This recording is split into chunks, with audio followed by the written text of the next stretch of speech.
Good evening and welcome to the Financial Week. I'm Andrew Laidley. The government has already exceeded its budget by $13 billion. The announcement was made today by co-chairman of the Economic Program Oversight Committee, Keith Duncan. Now, Mr. Duncan says that figure is expected to increase to $63 billion by the end of the 2020-2021 financial year. We don't have a lot of room fiscally. So with the revised projections of a downturn of 8 to 10%, the tax revenues outturn is at risk. Now, Mr. Duncan says the government will have to scale back some of its spending plans to achieve its primary balance target of 3.5% of GDP.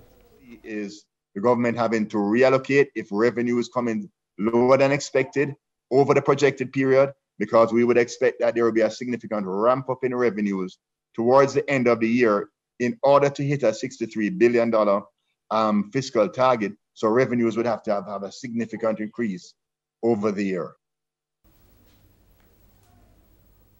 Western Union is to pay out approximately $147 million to consumers in the second distribution of refunds resulting from actions brought against the company.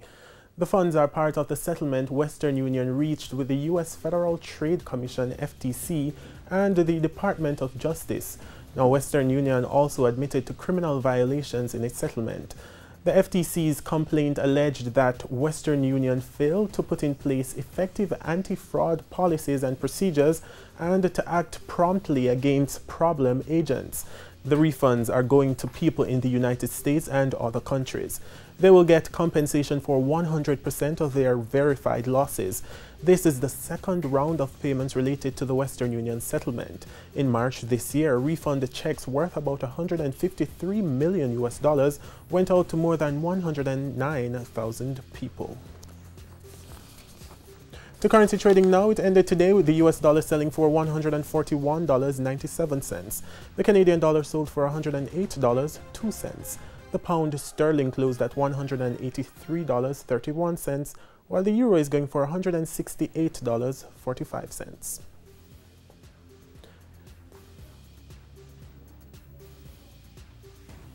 National Commercial Bank Jamaica is reporting that the securitization of its diversified payment rights has been oversubscribed.